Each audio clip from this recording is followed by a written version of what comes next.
ஆன்மீக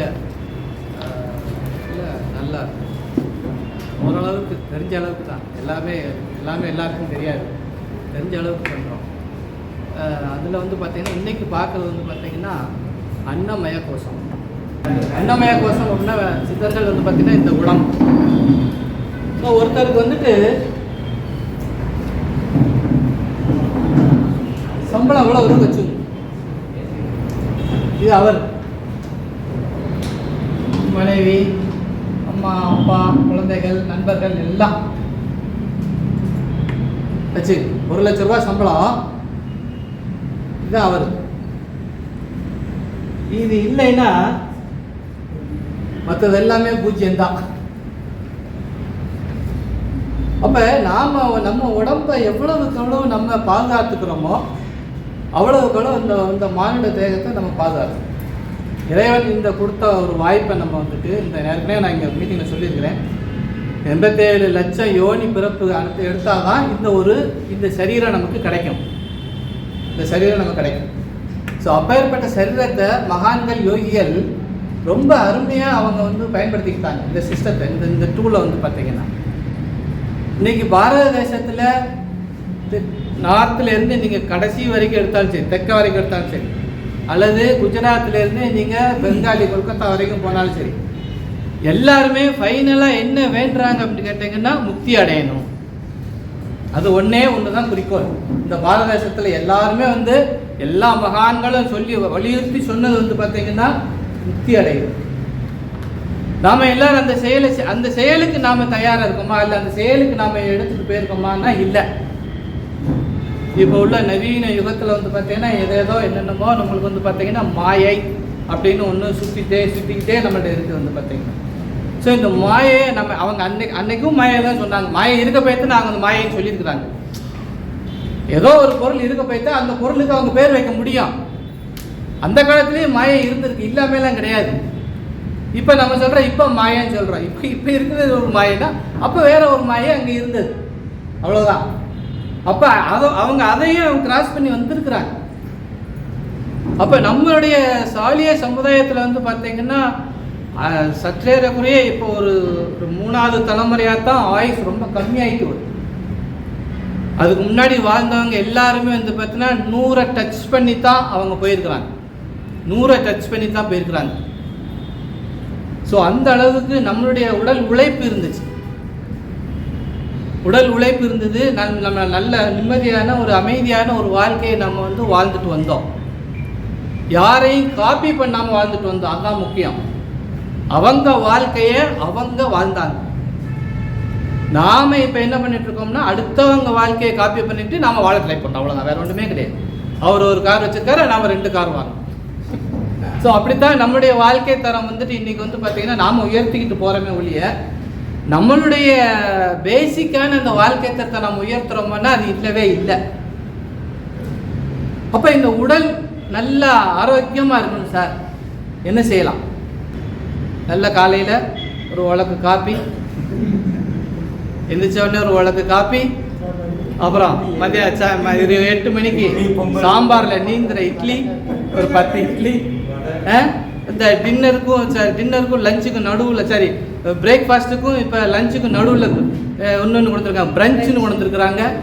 அது அப்புறம் லஞ்சு நல்ல ஒரு கட்டு. அப்புறம் அதுக்கடுத்து லஞ்சுக்கும் டின்னருக்கும் நடுவில் ஒன்று கொடுத்துருக்காங்க லூடி. தெரியுமா லூடி? பஜ்ஜி சொச்சி அது எல்லாமே போட்டு உள்ளே கொண்டு வந்திருக்காங்க. இது பிரஞ்சு, அது லூடி. இல்லை இந்த ஐடி பில்லில் போய் கேட்டாங்கன்னா தெரியும், லூடி சாப்பிட வரையா கேட்குறாங்க. ஸோ அதுக்கப்புறம் வந்து பார்த்தீங்கன்னா நைட்டு டின்னரு. அதுக்கப்புறம் பார்த்தீங்கன்னா ஒரு நைட்டு ஒரு 10 மணிக்கு ஒரு 2 வாழைப்பழம், அதுக்கப்புறம் ஒரு பால். இது எல்லாம் போட்டால் உடம்பு ஆரோக்கியமாக இருக்குமா? இதெல்லாம் சாப்பிட்டா ஆரோக்கியமாக இருக்குமா சார்? நல்லா சாப்பிட்டா நல்லா ஆரோக்கியமாக இருக்க முடியுமா, இருக்க முடியாதா? சொல்லுங்க. முடியவே முடியாது. அப்போ அதுக்கு நம்ம முன்னோர்கள் வந்துட்டு ஒரு நல்ல ஒரு சிஸ்டத்தை அவங்க வந்து வச்சுருந்தாங்க. நல்ல ஒரு சிஸ்டத்தை இந்த நோய், இந்த உடம்புல நோயே வராத அளவுக்கு அவங்க பார்த்துக்கிட்டாங்க. அப்போ அதுக்கு ஒரு சில விரத முறைகளை அவங்க வந்து கடைப்பிடிச்சாங்க. ஸோ இதில் வந்துட்டு பார்த்தீங்கன்னா சமஸ்கிருதத்தில் லங்கனம் பரம ஔஷதம்னு சொல்லுவாங்க. Fasting is the ultimate medicine. விரதமே உன்னத மருந்து. தமிழில் வந்து பார்த்தீங்க, விரதமே உன்னத மருந்து. இன்னைக்கு நம்ம எல்லாரும் விரதம் இருக்கிறோமா? இல்லை. ஆனால் நம்ம சாலிய சமுதாயம் என்ன பண்ணாங்க தெரியுங்களா? இந்த விரதத்துக்குன்னு ஒரு நாளை கொண்டு வந்தாங்க. கார்த்திகை அன்னைக்கு என்ன பண்ணாங்க? அவங்க வந்துட்டு தபசே பண்ணாங்க சார். கார்த்திகை அன்னைக்கு தபசே பண்ணாங்க. அந்த அளவுக்கு வந்து பார்த்தீங்கன்னா இந்த நம்ம சமுதாயம் வந்து பார்த்தீங்கன்னா விரதத்தை ரொம்ப கரெக்டாக கடைப்பிடிச்சு கொண்டு போய் அதுக்குள்ள தீர்வையும் அவங்க வந்து பார்த்துருக்காங்க. ஸோ விரதத்தில் 4 விதமான விரதங்கள் இருக்கு. ஒன்று வந்து பார்த்தீங்கன்னா உண்ணாவிரதம். அடுத்து ஏதாவது தெரியுமா? மௌன விரதம். அடுத்து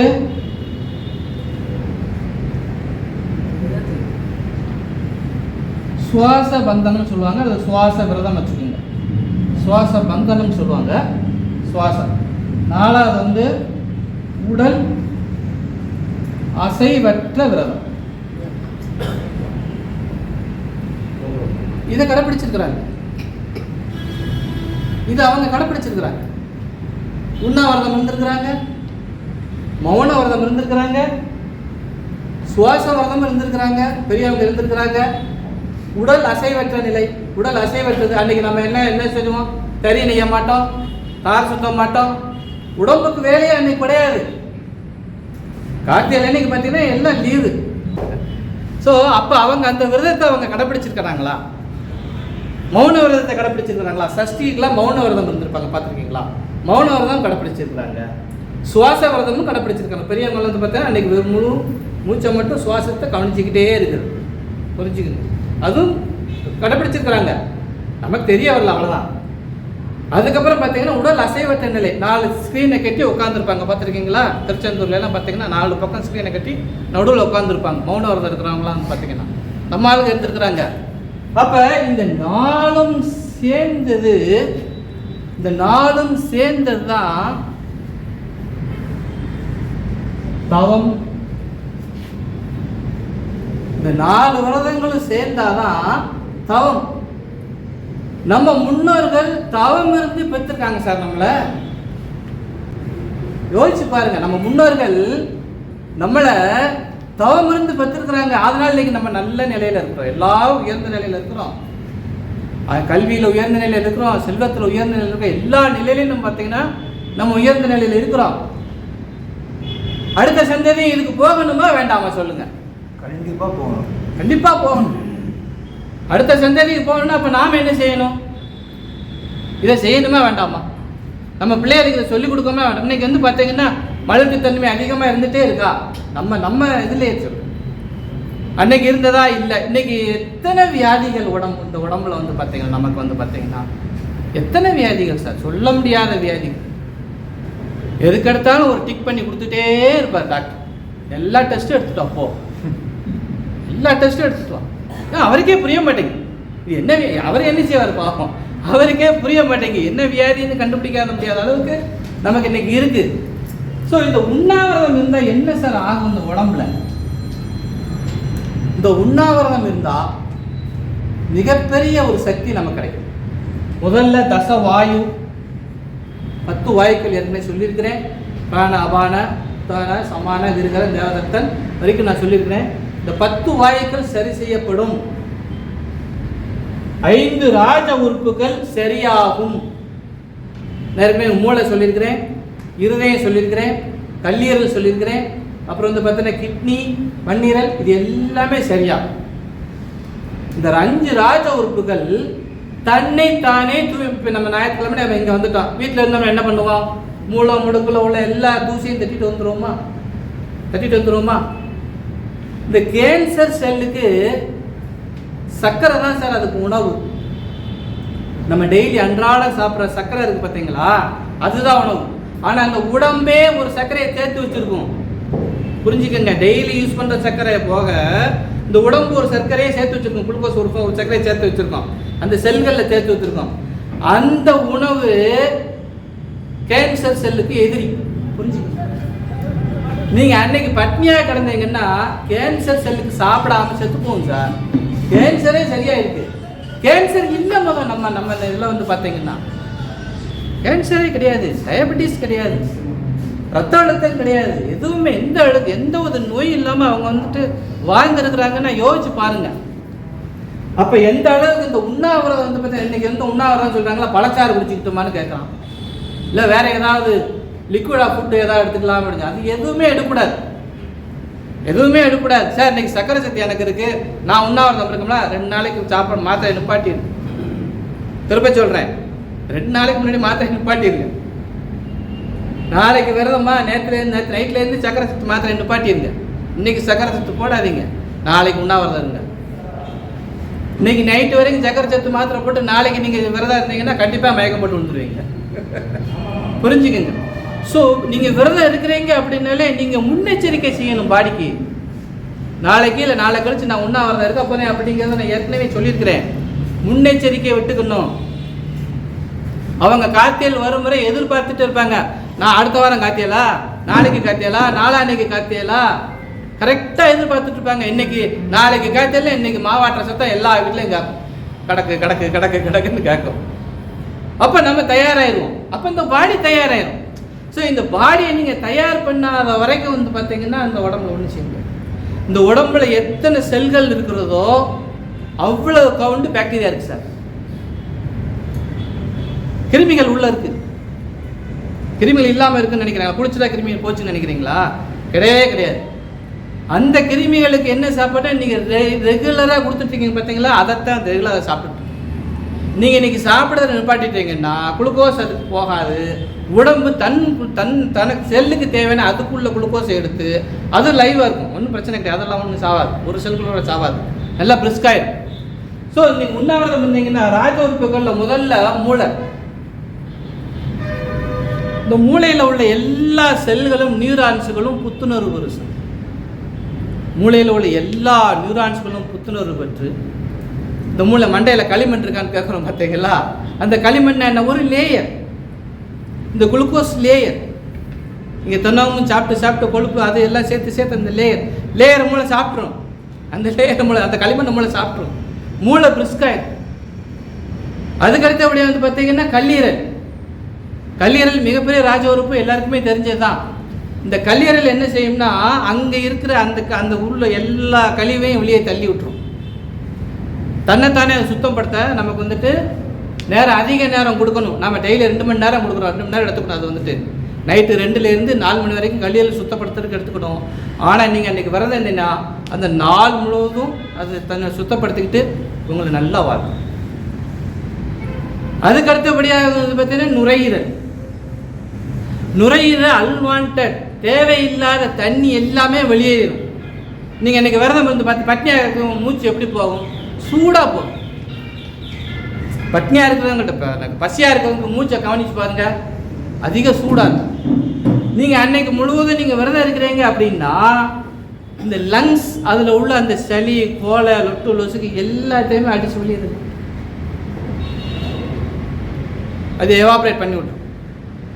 அடுத்தபடியாக ஹார்ட்டில் வந்து பார்த்தீங்கன்னா அங்கங்கே பிளாக்கேஜ் சொல்கிறீங்க இல்லையா, அன்னைக்கு 4 ஸ்டெம்பு வச்சா 1 ஸ்டெம்பு ஃப்ரீ சார், 4 ஸ்டெம்பு மன்னிக்கங்கன்றான். அந்த அளவுக்கு இருக்குது இன்றைக்கி வந்து பார்த்தீங்கன்னா. அப்போ அந்த ஹார்ட்டை வந்துட்டு பார்த்தீங்கன்னா இந்த விரதம் இருக்கிற அன்னைக்கு அவ்வளோ ஸ்லோவாக, அது எவ்வளோ ஸ்லோவாக துடிக்க முடியுமோ அது மற்ற அன்னைக்கெல்லாம் சாப்பிட்றதுக்கு பார்த்தீங்கன்னா ஹார்ட் பீட் ரைஸ் ஆகிடும். நீங்கள் விரத தண்ணியை பாருங்கள், நார்மலாக அழகாக இருக்கும், பல்ஸ் சூப்பராக இருக்கும். விரதம் இருந்து பாருங்க. அப்போ வேகமாக ஓடும் பொழுது ஒரு இதை நம்ம க்ளீன் பண்ண முடியுமா, அல்லது பொறுமையாக இருக்கும்போது க்ளீன் பண்ண முடியுமா சொல்லுங்கள்? நான் ஒரு தொடப்பத்தை எடுத்து வேகமாக ஓடுறேன், ஓடும்போது எவ்வளோ பெருக்கும், எவ்வளோ கொஞ்சம் தான் வரும். நீங்கள் நின்று பெருந்தீங்கன்னா எவ்வளோ அழகாக எல்லா குப்பையும் தள்ளி விட்டுறலாம் நீங்கள் வந்து பார்த்தீங்க. அப்போ ஹார்ட் என்ன செய்யும், அது தன்னைத்தானே அதுவும் புதுப்பிச்சுக்கிடுது விரத தண்ணிக்கு. அதுக்கு அடுத்தபடியாக வந்து பார்த்தீங்கன்னா கிட்னி எல்லாம் உப்பு படிஞ்சிருக்கும் உள்ள எல்லாம். நீங்கள் அன்றைக்கி எந்த பொருளும் அனுப்பலை, தண்ணி மட்டும்தான் குடிக்கிறீங்க. புரிஞ்சுக்கங்க, கிட்னியில் உள்ள அவ்வளவு கழிவும் வெளியே ஓடியாந்து காலையில் சரியாது, மதியம் ஒரு 3 மணிக்கு யூரின் பாருங்கள், நல்லா தண்ணி குடிச்சிட்டே இருங்க. மதியம் ஒரு 3 மணிக்கிட்டக்க ஒரு யூரின் போய் பாருங்கள், நல்லா எல்லோ கலரில் வரும். இருக்கிற கழிவு எல்லாமே அந்த யூரின் மூலியமாக வெளியும். அது மாதிரி பெருங்குடல், சிறுங்குடல். ஸோ நீங்கள் உணவை செலுத்த செலுத்த செலுத்த அண்ணாச்சி படுத்தார் இல்லையா பெருங்குடல், அதில் அங்கங்கே கழிவு. இந்த கோழப்பு இந்த குடல்லாம் பார்த்தீங்கன்னா இப்போ இந்த நேராக டியூப் இருக்கா சார்? இந்த மாதிரி டியூப் நேரெல்லாம் இருக்காது, குண்டும் குழியும் நெளிஞ்சும் குளிஞ்சும் இப்படித்தான் இருக்கும். மடங்கி சுட்டி சுருண்டு தான் உள்ள கிடக்கு, புரிஞ்சுக்கோங்க. அப்போ இந்த நீங்கள் டெய்லி சாப்பிட்டுக்கிட்டு இருந்தீங்கன்னா இந்த உணவு என்ன செய்யுதுல நேராக போயிடும். இந்த மடிப்பில் இருக்குது பார்த்தீங்களா, இந்த மடிப்பில் ஒரு கழிவு இருக்கும். இந்த மடிப்பில் அந்த கழிவு இருக்கா, இது அழுத்தி நேராக உள்ளதை மட்டும் போயிடும். இந்த மடிப்புல உள்ள கழிவு அங்கேயே தான் நிற்கும். இந்த ஒருத்தருக்கு பார்த்தீங்கன்னா ஏப்பம் வந்துக்கிட்டே இருக்கும். நான் சொல்கிறேங்க, இன்றைக்கி என்ன கேஸ்ட்ராலஜி டிபார்ட்மெண்ட்லாம் இருக்கிற பார்த்தீங்களா, அவங்களாம் நம்மகிட்ட தோற்றுவாங்க அன்னைக்குள்ள வாழ்க்கை முறை. அப்போ நீங்கள் அன்னைக்கு விரதம் இருந்தீங்கன்னா அன்னைக்கு உணவு இங்கே இல்லை. அப்போ என்ன ஆகும், இந்த கழிவை இது தள்ளி விட்டுரும். தள்ளி விட்டு இந்த டியூப்பில் தள்ளி விட்டு எல்லாம் வந்துடும், புரிஞ்சுக்கோங்க. அப்போ அந்த கழிவு எல்லாமே அன்னைக்கு வந்து என்ன செஞ்சிடும், அக்குமுலேட் ஆகி மலக்குடலுக்கு வந்துடும். நீங்கள் மறுநாள் நீங்கள் போனீங்கன்னா மலம் கருப்பு கருப்பாக போகும். விரதம் இருந்தாலும் அன்னைக்கு மறுநாள் நீங்கள் மலம் போனீங்கன்னா கருப்பு கருப்பாக போகும். பல வருடங்கள் தேங்கி கிடக்கின்ற கழிவு அதில் வெளியும். பல வருடங்கள் தேங்கி கிடக்கின்ற அந்த கழிவு ஒரு நாள் விரதத்தில், ஒரே ஒரு நாள் விரதத்தில் யோசிச்சு பாருங்க. இந்த உண்ணாவிரதத்தால் அவ்வளவு நன்மைகள். தோலில் இருக்குது பார்த்தீங்களா, தோல் அவ்வளோ ஃப்ரெஷ்ஷாக இருக்கும். தவசிகள் தோல் தொட்டு பார்த்தீங்களா, பச்சை குழந்தை மாதிரி இருக்கும். அவங்க தோல் தொட்டு பார்த்தீங்களா, ரஃப்னஸ் இருக்காது. அப்புறம் எலும்புக்கு உள்ளே இருக்கிற மஜ்ஜைகள் ஃப்ரெஷ்ஷாக இருக்கும். இன்றைக்கி பேன் மோரோ கேன்சர்னு சொல்கிறாங்க, அது வரதற்கு வாய்ப்பே இல்லை. மிகப்பெரிய கொடிய நோய்கள் சொல்கிறாங்க. இன்றைக்கெல்லாம் வயசாக வயசாக ஞாபகம் மருதி ரொம்ப அதிகமாகிட்டே போகுது. அன்றைக்கி உள்ளவங்க எதாவது ஞாபகம் மருதி போயிருக்கு பார்த்துருக்கீங்களா? எங்கேயோ எதையும் வச்சு தேடி இருக்காங்களா? தேடினதே கிடையாது. நீ அங்கே வச்சுருப்ப, அங்கே பாருங்க, அவங்க நமக்கு சொல்லுவாங்க. யோசிச்சு பாருங்க, அந்த அளவுக்கு வந்து பார்த்தீங்கன்னா நம்மளுடைய சாலிய சமுதாயத்தில் இந்த நாளை கடைப்பிடிச்சிருக்காங்க. சார் மௌன விரதம் இது உடம்புக்கு, நம்ம உடம்பு பரிசுத்தமாக ஆகணும், சுத்தமாக வேணும் அப்படின்னா கண்டிப்பாக இந்த உண்ணாவிரதத்தை கடைப்பிடிச்சிருக்கணும். நான் ஃப்ரூட்ஸ் சாப்பிட்டுக்கிறேன், இல்லை அது சாப்பிட்டுக்கிறேன், தேவையே கிடையாது. ஒன்றும் சாகலாம் மாட்டேங்க, பயப்படாது. ஒரு உண்ணாவிரதம் இருக்குன்னா நீங்கள் 2-3 நாளைக்கு முன்னாடியே இன்ஃபார்ம் பண்ணிக்க சொல்லிக்கங்க. சொல்லிட்டீங்கன்னா இது ப்ரிப்பேர் ஆகிடும். இது ப்ரிப்பேர் ஆகிட்டு உங்களுக்கு வந்துட்டு இப்போ அங்கே பேலன்ஸ் எல்லாமே அதை ஆட்டோமேட்டிக்காகவே சேர்த்து வச்சிரும். நாளை கழிச்சு எப்படியும் பட்டியாக தான் போட போகிறான்னு தெரிஞ்சு போச்சு. இன்றைக்கே அதை வந்து சத்துக்கிட்ட சேர்க்க ஆரம்பிச்சிடும். அதுக்கு தேவையான சத்துக்கள். அடுத்தபடியாக வந்து பார்த்தீங்கன்னா மௌன விரதம். மௌன விரதம் இருக்க இருக்க இருக்க இருக்க எவ்வளவுக்கு எவ்வளோ மௌனம் இருக்கிறீங்களோ அவ்வளவு உங்களுக்கு இன்ட்யூஷன் கிடைக்கும். முன்னாடி நடக்கிறத நீங்கள் இப்போவே உங்களால் ஜட்ஜ் பண்ண முடியும். புரிஞ்சுக்கங்க. இந்த மனம், சித்தம், புத்தி, அகங்காரம்னு ஒரு 4 டூல் எடுத்துருக்கிறேன், ஏற்கனவே எடுத்துருக்கிறேன். மனசில் 4 இன்ஸ்ட்ருமெண்ட் இருக்கு. மனம், புத்தி, அகங்காரம், சித்தம்னு எடுத்துருக்கேன். இந்த 4 டூல் மனசுலேருந்து 4 டூல் ஏற்கனவே நான் எடுத்துருக்கிறேன். இந்த மௌன விரதம் இருக்க இருக்க இருக்க இருக்க என்ன ஆகும்னா இந்த புத்தி ஷார்ப்பாகும். புத்தியை ஷார்ப்பாக கேள்விப்பட்டிருக்கீங்களா? புத்தி ஷார்ப்பாக வச்சுக்கணும்னு சொல்லி கேள்விப்பட்டிருக்கீங்க இல்லையா? அப்போ புத்தியை ஷார்ப்பாக வச்சுக்கணும் அப்படின்னா மௌனத்தை தவிர வேறு எந்த விரதம்? ரிஷிகள் ஞானிகள் எல்லாருமே என்ன செய்வாங்க? கூட்டமாக இருக்கிறத போய் உட்காரணும் பார்த்தீங்களா, தனியாக போயிடுவாங்க. ஆள் அரவம் இல்லாத இடத்துக்கு போயிடுறாங்க. இப்போ நான் எங்கே சார் போக தெரியாதவர்களுக்கு போயிருங்க. மௌன விரதம் இருக்குன்னா என்ன அப்படி போயிருங்க. இல்லை வீட்டில் கூட கதை போட்டு உட்காந்துக்கோங்க, வேறு ஒன்றுமே தேவையில்லை. புரிஞ்சுக்கல? இன்றைக்கி தான் சின்ன பிள்ளைக்கு ஒரு பெட்ரூமு, பெரிய ஆளுக்கு ஒரு பெட்ரூமு, இன்னும் வயசானவங்களுக்கு பெட்ரூமு, ரொம்ப வயசானவங்களுக்கு ஹோமு அனுப்பிச்சி வச்சுருக்கோமே நம்மலாம். ஸோ அந்த அளவுக்கு இருக்குது, அது பிரச்சனை இல்லாமல் போயிடும். அப்போ மௌன விரதம் எவ்வளவுக்கு எவ்வளவு நீங்கள் இருக்கிறீர்களோ அவ்வளவுக்கு அளவு உங்களுடைய புத்தி ஷார்ப்பாகும். புத்தி ஷார்ப்பாக என்ன ஆகும்? அது ரேம் ஏற்கனவே நான் எடுத்திருக்கிறேன். Random access memory is equal to புத்தி. அப்போ நீங்கள் எந்த பொருளை எங்கே வச்சுருக்கீங்கன்னு தெரியாத அளவுக்கு அந்த புத்தி மழுங்கி போயிருக்கும். நீங்கள் மௌனமிரதம் இருக்க அது தீட்டெல்லாம் அங்கெல்லாம் ரம்பம்லாம் கிடையாது. நீங்கள் மௌனம் இருந்தால் தான். நான் அடுத்தடுத்து சொல்லியிருக்கேன், அகங்காரம் சொல்லியிருக்கிறேன். அகங்காரம் அப்படிங்கிற டூல் என்ன சொல்லியிருக்கிறேன்? அகங்காரத்தில் பேசுறது கிடையாது. செயல்களை நாம் சரியாக செய்ய முடியும். ஒரு செயல்களை நீங்கள் செய்தீர்களேயானால் சரியாக செய்ய முடியும். இந்த சரியாக செய்கிறதுக்கு இந்த மௌன விரதம் தான், வேறு எதுவுமே கிடையாது. 6 நாள் மௌன விரதம் இருப்பாங்க. பார்த்துருக்கீங்களா? குழந்தை இல்லாதவங்களும் குழந்தை வந்துடும். தொழில் நல்ல நஷ்டத்தில் போயிட்டுருக்கு, நல்ல லாபத்தில் வரும். ஏன்னா அவருக்கு இன்ட்யூஷன் வந்துடும். இவன்கிட்ட பணம் கொடுக்க முடியாது, இவன் நல்ல பார்ட்டி இல்லை அப்படிங்கிறது அவனுக்கு இன்ட்யூஷன் வந்துடும். அவனுக்கு சப்ளை பண்ண மாட்டார். நம்மளுக்கு எல்லாருமே அப்படித்தானே, துணிமணியை வந்து தானே நம்ம வந்து பழைச்சிருக்கிறோம். எவ்வளோ பேர் ஏமாற்றிட்டு போயிருக்கிறாங்க நம்ம ஆட்கள், யோசிச்சு பாருங்க. அப்போ இந்த நம்ம முன்னோர்கள் இன்ட்யூஷனோடு இருந்தாங்க, சரியாக வியாபாரம் பண்ணாங்க, சரியாக அதை பயன்படுத்திக்கிட்டாங்க. வியாபாரத்துலேயும் சரி, வீடுகள்லேயுமே சரி. வீடுகளில் குடும்பத்தை அவங்கள மாதிரி நடத்தி சென்றவங்க வேறு யாருமே கிடையாது. என்னைக்கு சார் கோர்ட்டுக்கு போயிருந்தோம்? இப்போ பாருங்க, மொத்தமே கோர்ட்டில் தான் நிற்கிறான் நம்மளால். அங்கே பெரியவங்க இருந்திருக்க மாட்டாங்க சார், பெரியவங்க இருந்திருக்க மாட்டாங்க. அவ்வளோதான், வேற ஒன்றுமே கிடையாது. பெரியவங்களுக்கு பூரா ஹோமுக்கு அனுப்பிச்சிட்டேன்னு இனி பூரா ஜெயிலுக்கு தான் போகணும். அவ்வளோதான், வேற ஒன்றுமே கிடையாது. இன்னைக்கு நமக்கு அந்த அளவுக்கு தான் இருக்குது. அப்போ மௌன விரதம் இருக்கிற அகங்காரம் சரியாகும். மௌன விரதம் இருக்க இந்த சித்தம் அப்படிங்கிற ரெக்கார்டில் தேயும் சார். உங்களுடைய கர்மாக்கள் கழியும். யோசிச்சு பாருங்க, கர்மான்னு சொல்லி பயமுறுத்துறான் பார்த்தீங்களா? மௌன விரதம் இருக்க உங்களுடைய கர்மாக்கள் அழிக்கப்படும், டெலிட்டே ஆயிடும். நான் சொல்லலை, ஞானிகள் சொல்கிறாங்க. அவங்களும் மனுஷன் தானே, அவங்களும் மனுஷ பிறப்பு தான் எடுத்திருக்காங்க. அப்போ அவங்களுக்கு கர்மா இல்லாமல் பிறந்திருப்பாங்க? யோசிச்சு பாருங்க. யாராக இருந்தாலும் சரி, அவங்க கர்மா இல்லாமல் பிறந்திருப்பாங்களா? கர்மாவோட தான் அவங்க பிறந்திருப்பாங்க. அப்போ அவங்களுக்கு ஒரு வழி தெரிஞ்சது, இதை அழிச்சாதான் நாம் இங்கே இனிமே பிறவா நிலைக்கு நம்ம போக முடியும் அப்படிங்கிறது தெரியும் அவங்களுக்கு வந்து பார்த்தீங்கன்னா. ஆகையினால் அவங்க என்ன பண்ணாங்க? இந்த மௌன விரதத்தை தேடி ஓடுங்க.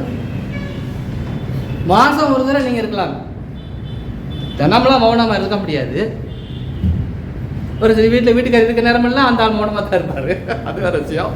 ஸோ நம்ம மௌன விரதம் நம்ம மாதத்துக்கு ஒரு தடவை தாராளமாக இருக்கும். ஒரு டைம் எடுத்துக்கங்க, ஒரு பர்டிகுலர் டைம் எடுத்துக்கோங்க. ஆனால் மௌன விரதம் என்னன்னா தூங்கிடக்கூடாது, அதுதான் பெரிய விஷயம். மௌன விரதங்கிறது எந்த ஒரு ஆக்ஷனும் இருக்கக்கூடாது. நான் இங்கே எல்லாமே மௌன விரதம் நான் உடம்புக்கு சொல்லலையே. மௌன விரதம் எதுக்கு சொல்லியிருக்கேன்? மனதுக்கு சொல்லியிருக்கிறேன். சரி, உடம்புக்கு பயிற்சி, உடம்புக்கு ஒரு சில வேலைகள் அவங்க பண்ணியிருக்கிறாங்க. அப்போ அடுத்தபடியே நான் ஏற்கனவே எடுத்திருக்கேன், மனம் ஒன்று வந்து உடம்புல இருக்குது. அது நீங்கள் செம்மையாக இருந்தால் தான் இந்த உடம்பு செம்மையாக இருக்கும், இல்லாட்டி செம்மையாக இருக்க முடியாது. உள்ள ஒரு சாஃப்ட்வேர் இருந்தால் தான் இந்த ஹார்ட்வேர் வேலை செய்யும். சாஃப்ட்வேரே இல்லாமல் ஹார்ட்வேர் வேலை செய்யாது.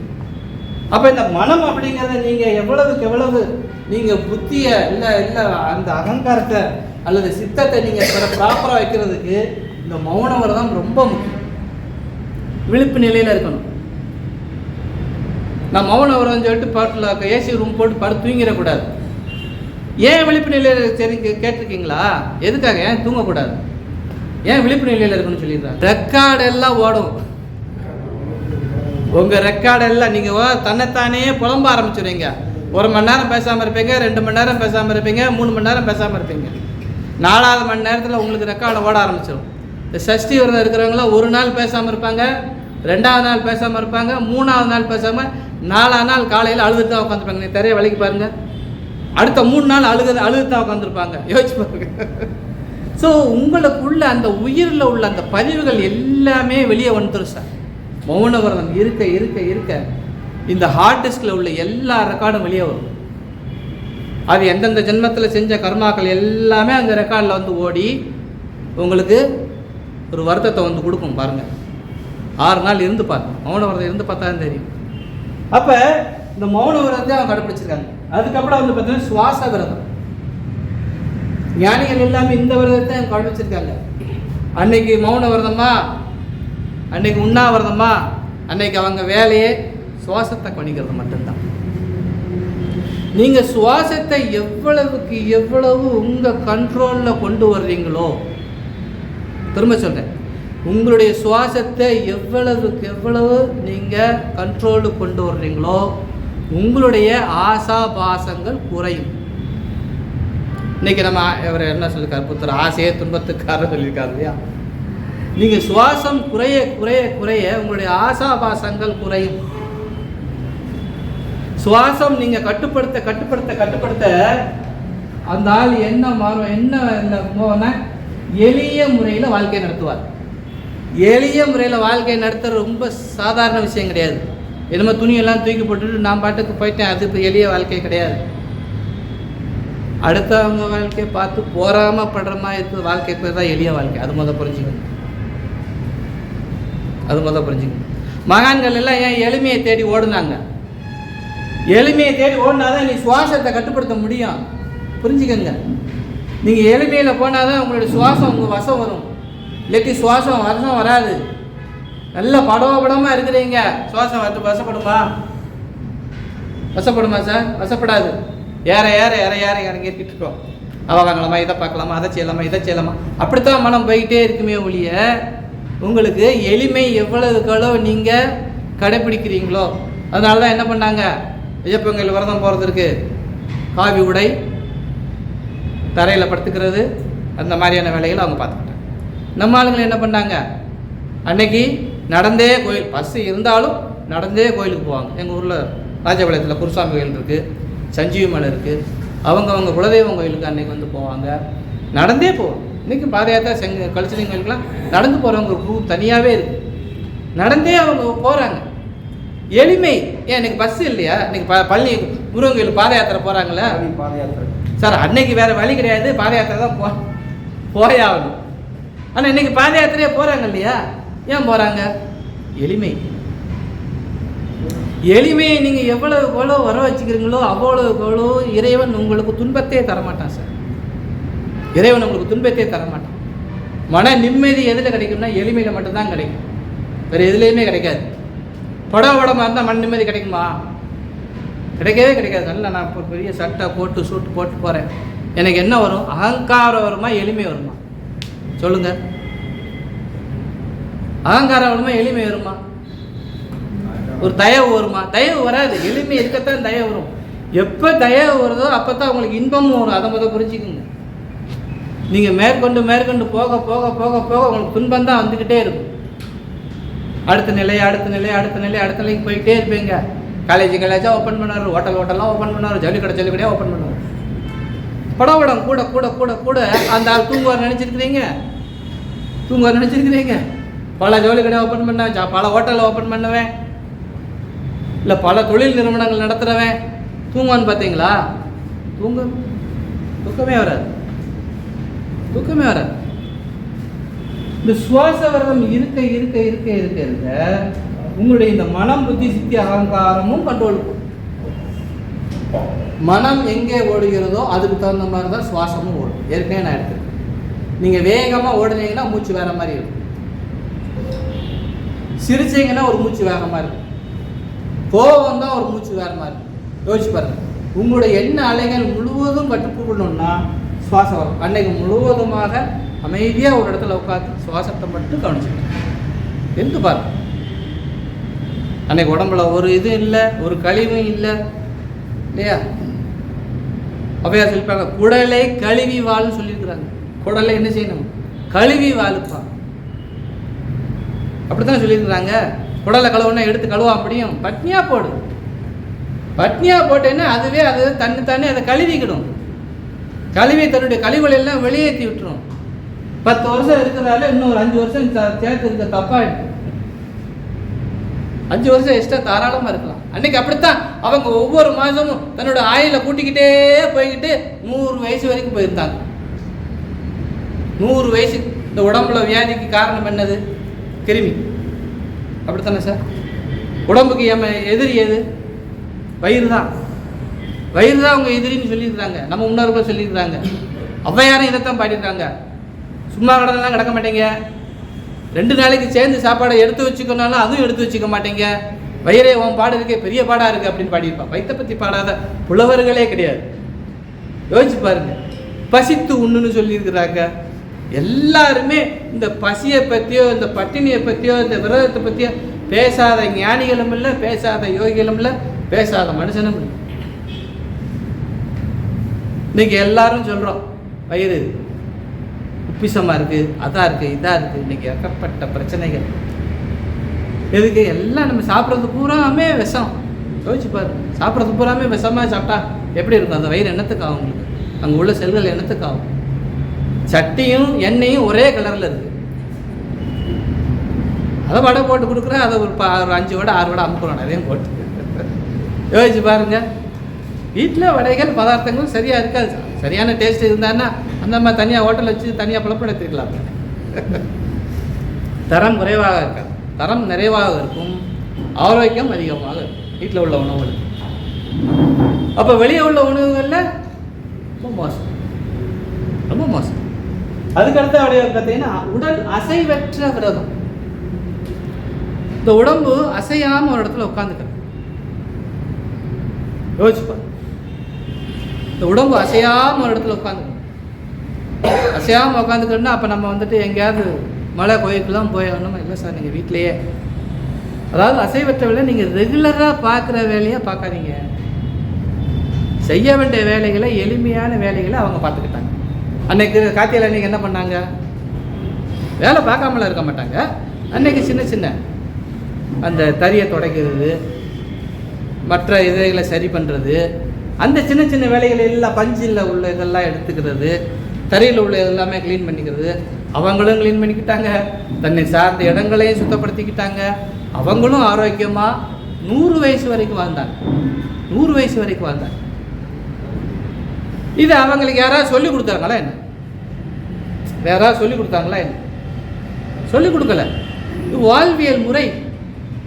இந்த வாழ்வியல் முறையை நாம் இங்கே வந்துட்டு பணம் தேடியே வாழ்வியல் முறையும் கலாச்சாரத்தையும் சுத்தமாக கெடுத்துக்கிட்டோம்.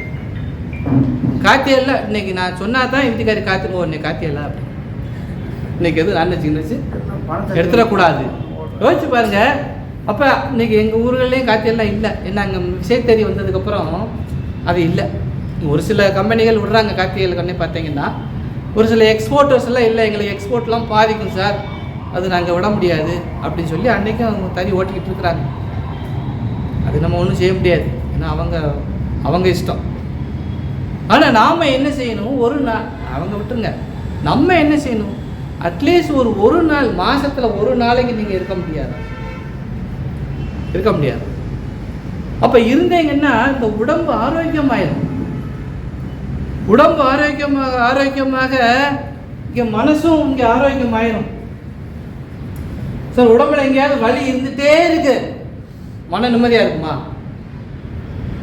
உடம்புல எங்கேயோ பிரச்சனை இருந்துகிட்டே இருந்தால் மனசு நிம்மதியாக இருக்குமா? மற்றவங்கள விடுங்க, சீரியல் பார்த்து மனசை குழச்சிக்கிறீங்க, அதை பார்த்து மனசை குழச்சிக்கிறீங்க, இதெல்லாம் பார்த்து குழச்சிக்கிறீங்க, அது வேறு விஷயம். நம்ம உடம்புல ஏதாவது வலி இருந்ததுன்னா நமக்கு ஏதாவது மனம் இருக்குமா? நிலையாக இருக்குமா? இருக்காது. எப்போ பார்த்தாலும் தலைவலி, எப்போ பார்த்தாலும் ஏப்பம், புளிச்சி ஏப்பம், எப்போ பார்த்தாலும் மூட்டு வலி, இல்லையா? அப்போ இந்த மூட்டு வலிக்கு காரணம் என்ன? நான் ஏற்கனவே சொல்லியிருக்கேன். இந்த உடம்பு எந்த ஒரு பொருளையுமே லிக்விடாக தான் எடுத்துக்கணும். சாலிடாவோ அல்லது கேஸோ உள்ளே போகவே முடியாது. இந்த லங்ஸ் நீங்கள் சுவாசம் பண்ணிங்கன்னா இந்த லங்ஸ் என்ன செய்யும்? அதை லிக்விட் ஆக்சிஜனை மாற்றி தான் ரத்தத்தில் அனுப்பும். டைரெக்டாக காற்றை உள்ள ரத்தத்துக்கு கூட அனுப்பாது. அது லிக்விட் கேஸாக மாற்றி தான் அந்த லங்ஸ் என்ன செய்யும்? ரத்தத்தில் லிக்விட் ஆக்சிஜன் தான் உள்ளே போக முடியும். அவ்வளோ பெரிய வேலை இந்த லங்ஸ். இழுக்க முள்ளே அது வேலையை முடிச்சுக்கணும். அப்போ அதுக்காகத்தான் அவங்க என்ன பண்ணாங்க? இந்த சுவாச விரதம்ங்கிறத இருந்தாங்க. சுவாச பந்தனம்னு சொல்லுவாங்க. ஞானிகள் என்ன பண்ணாங்க? சுவாச பந்தனம். பேசாம அசைவற்று சுவாசத்தை மட்டும் கவனிச்சுட்டு அப்படியே இருப்பாங்க. இது ஒரு நாள் இருந்தா தவம். இதே பல நாள் கண்டினியூ ஆச்சுன்னா என்ன? அதுக்கு பேரு தபசு. தவம் வேறு, தபசு வேறு. தவம்னா சிங்குலர், தபசுனா ப்ளூரல், பன்மை, இல்லையா? ஆடி தபசு காட்சி கேள்விப்பட்டிருக்கீங்களே? அம்பாள் எத்தனையோ வருஷங்கள் இருந்தால் தான், வருஷங்கள் கூட இருந்தால் தான் அவங்க தபசுன்னு சொல்கிறாங்க. அப்போ நம்ம தபசுனா இருக்க வேண்டாம், தவமாக இருந்துக்கலாம். நம் முன்னோர்கள் எல்லோருமே தவம் இருந்தாங்க. தவம் இருந்தாங்க. அதை தன் பிள்ளைகளுக்கு சொல்லி கொடுத்தாங்க. நிறைய பேர் அன்னைக்கு பார்த்தீங்கன்னா மாதாந்த வெள்ளிக்கிழமை அன்னைக்கு விரதம் இருப்பாங்க. பார்த்துருக்கீங்களா? மாதாந்த வெள்ளிக்கு விரதம் இருப்பாங்க.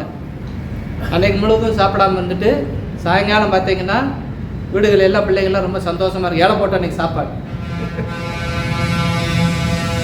ஒரு சில பேர் மாதாந்த சனிக்கிழமை அன்னைக்கு இருந்துட்டு திருவண்ணாமலை கோயில் போயிட்டு வருவாங்க. மாதாந்த பெருமாளை அதிகமாக கும்பிட்றவங்க மாதாந்த சனிக்கிழமை திருவண்ணாமலை கோயில் போயிட்டு வந்து விரதம் போட்டுக்கிடுவாங்க.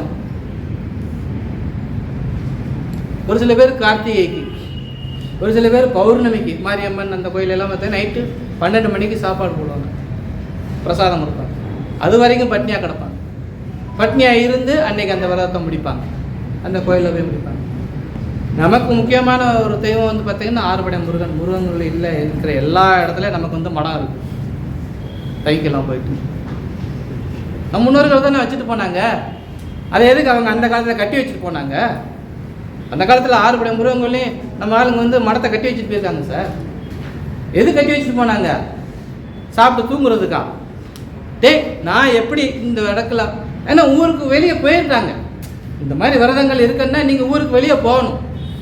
ஊருக்கு வெளியே போனால் அங்கே எவனும் இருக்க மாட்டான். அப்போ அங்கே போய் மடத்தில் தங்கிட்டு முருகனை பார்த்துட்டு அப்படியே அந்த ஒரே சிந்தனையில் இருந்து நம்மளாம் பெற்றெடுத்தோம். நம்ம இன்னைக்கு சிறப்பாக இருக்கோன்னு காரணம் நம்ம முன்னோர்கள் செய்த தவம். அதை நாம் அட்லீஸ்ட் நம்ம பிள்ளைகளுக்கு சொல்லியாவது கொடுக்கணும், தெரிஞ்சுக்கிட்டாவது செய்யணும். அவங்க வந்துட்டு இப்படிலாம் முன்னோர்கள் நம்ம கஷ்டப்பட்டாங்கப்பா நம்மளை வளர்க்குறதுக்கு, இந்த நிலைக்கு நம்ம ஏன்னா அவங்க என்ன பண்ணுறாங்கன்னா கீழ்நிலைக்கு போயிட்டு இருக்கிறாங்க. மேல்நிலைக்கு நம்ம முன்னோர்கள் நினைச்சா நம்மளை விட மேல்நிலைக்கு வரணும்னு சொல்லிட்டு அவங்க பாடுபட்டாங்க. நம்ம பிள்ளைகளை என்ன செய்யணும்? அதை விட மேல்நிலைக்கு போகணும்னா என்ன செய்யணும்? இந்த முறைகளெல்லாம் சொல்லிக் கொடுக்கணும். இந்த முறைகள் எல்லாம் மறந்து போச்சு. இந்த முறைகளே இல்லை. வருஷத்துக்கு ஒரு தடவை நோம்புன்னு சொல்லி ஒரு பண்டிகை கொண்டாடுவாங்க. பார்த்துருக்கீங்களா? புரட்டாசி மாதம் மகாலய அமாவாசை ஒட்டி வரும். தலை நோம்பு, பிச்சைக்கார நோம்பு, வளையக்கால நோம்புன்னு வரும். அன்றைக்கி வந்து பார்த்தீங்கன்னா 2 தோசைக்கு சின்ன பெட்டி, 7 தோசைக்கு பெரிய பெட்டி விற்கலாம் வருவாங்க. பெட்டியில் அந்த கண்டு பெட்டிலாம் அந்த காலத்தில் என்ன பண்ணுவாங்க? தோசையை கொடுத்து பெட்டியை வாங்கியிருக்காங்க. யோசிச்சு பாருங்க. கண்டு பெட்டியெல்லாம் வந்து பார்த்திங்கன்னா அப்படியெல்லாம் அந்த காலத்தில் வந்து நம்ம சமூகம் வந்து பார்த்திங்கன்னா ஒன்றும் பொண்ணு இணைஞ்சு வாழ்ந்துருக்காங்க சார். யார் கூட சண்டை போடல. ஏன்னா எல்லாருக்கும் வேணும். இந்த நான் சாப்பிடுறேன், நீயும் சாப்பிடு. அவனுக்கு தெரிஞ்ச தொழிலை நீ எனக்கு கொடு, அவ்வளோதான், வேற ஒன்றுமே இல்லை. பெட்டியெல்லாம் வைக்க வருவாங்க வந்து பார்த்தீங்கன்னா. இன்னைக்கு அது இல்லை. இன்னைக்கு அந்த முறையே இல்லை. ஏன்னா நோம்பே கொண்டாடுறது இல்லையே. நோம்புனா எப்போன்னு கேட்குறான். அப்படி ஒன்று இருக்கான்னு கேட்குறாரு. அப்போ ஒரு 4 நாளைக்கு அன்னைக்கு வருஷத்துக்கு 4 தடவை நம்ம வந்து நம்ம முன்னோர்களை நினைச்சு அவங்க விரதம் இருந்திருக்காங்க. இன்னைக்கு சொல்கிறாங்களா மகாலய அமாவாசை சொல்கிறீங்க இல்லையா? மகாலய அமாவாசை தான் நோம்பு. மகாலய அமாவாசை அன்னைக்கு தான் தலை நோம்பு. அதுக்கடுத்து பிச்சைக்கார நோம்பு, அதுக்கப்புறம் வளையக்கார நோம்புன்னு வச்சு அவங்க 4 நாள் அங்கே கொண்டாடிருக்காங்க. இன்னொரு நோம்பு கடைசி நோம்பு. 4 நாள் அவங்க கொண்டாடி இருக்கிறாங்க. 4 நாள் சிறப்பாக இருந்திருக்கிறாங்க. அப்போ அவங்க ஆரோக்கியமாக வாழ்ந்ததுக்கு காரணமே இந்த விரத முறைகள். நன்றி, வணக்கம்.